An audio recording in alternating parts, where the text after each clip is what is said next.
I'm 40 years old, and for my entire life, there was this chart that had wages below corporate profits and below the size of government. And there was one 4-year period during my entire life where wages were actually going up, especially for people at the bottom and people at the middle. That was the 4 years when Donald Trump was president. And so my message to people who are struggling is, first of all, I know what it's like to struggle. My mamaw once negotiated with a Meals on Wheels person so that she could get more food from Meals on Wheels so that she could feed me and her. I certainly know what it's like to deal with skyrocketing grocery prices and skyrocketing rent.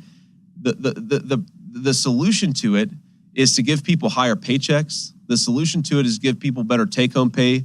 The solution is to unleash American energy so that people aren't going to the grocery and seeing that eggs are 50% more than what they were a year and a half ago, right? You've got to bring down prices to give people basic prosperity. And the way you do that is really unleashing American energy, unleashing American farmers, and not spending like a drunken sailor, which is what Kamala Harris has done during her time in office.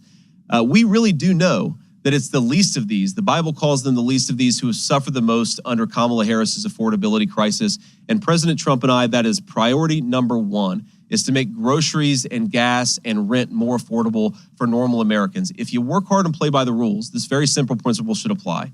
If you work hard and play by the rules, you should be able to live a good life in this country. And unfortunately, a lot of people right now are working hard and they're playing by the rules, but they can't afford groceries and they can't afford rent because of bad policy in Washington, D.C. We promise that we're going to change that. One last point I want to make on this, because I don't think that we talk in the media, we don't talk about it enough in politics, but housing is through the roof, and housing is destroying people's savings and their ability to put a good house, put a good roof over their kid's head. So here's the thing. Why is housing so expensive in this country?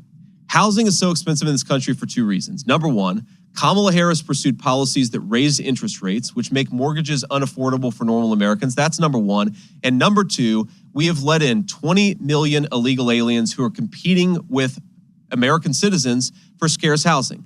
You do those two things and you see the rent crisis that you see in Michigan and Ohio and Pennsylvania. It is a disgrace. President Trump and I promise we will fix it. It's simple public policy. It's just got to be smarter, and it's got to look out for American citizens first.